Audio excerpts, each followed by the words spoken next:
ناریل کے درخت کو زندگی کے درخت سے تشبیہ دی جاتی ہے کیونکہ یہ درخت ہر لحاظ سے مفید ہے۔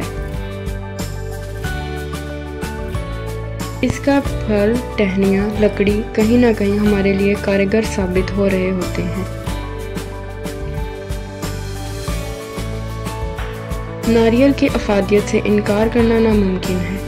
اس کے درخت عمومی طور پر ایشیائی ممالک اور شمالی امریکہ میں پائے جاتے ہیں، جن کی بلندی ان کا قد 89 فیٹ ہوتا ہے، اور ایک درخت سال کے زیادہ سے زیادہ 57 پھل اور کم از کم 3 پھل دیتا ہے۔ اس درخت کو افزائش کے لیے شدید گرمی اور دھوپ کی ضرورت ہوتی ہے۔ ناریل کے درخت کی چھاؤں میں گرمیوں میں بیٹھا جائے تو بے حد سکون ملتا ہے۔ اس کے درخت راہگیروں کے لیے مفید ثابت ہوتے ہیں، جو ان کے نیچے بیٹھ کر سستا لیتے ہیں۔ اس کے پتوں سے جھاڑو بنائی جاتی ہے، جو ہمارے گھروں میں صفائی کرنے کے کام آتی ہے۔ ناریل کا پانی ہڈیوں کے لیے بے حد مفید ہوتا ہے۔ اگر کسی شخص کی ہڈیوں کو نقصان پہنچا ہو اور وہ ناریل پانی کو اپنے روزمرہ میں شامل کر لے تو وہ جلد از جلد صحت یاب ہو جائے گا۔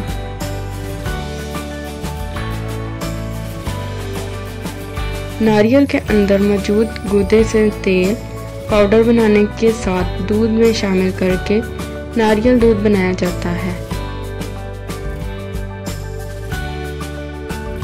تیل اور پاؤڈر کو کھانے بنانے میں استعمال کیا جاتا ہے۔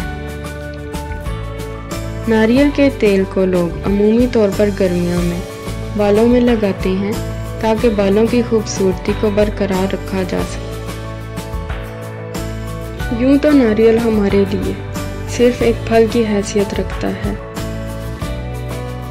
جس کا پانی، تیل، گودا ہماری زندگیوں میں اس لیے شامل ہے کیونکہ یہ ہماری جسمانی اور ذہنی صحت کے لیے مفید ہے۔ مگر اس پھل کو ہندو مذہب میں خاص اہمیت حاصل ہے اور وہ اپنے کسی بھی دیر پا کام کی ترقی کے لیے اسے ضرور پھوڑتے ہیں،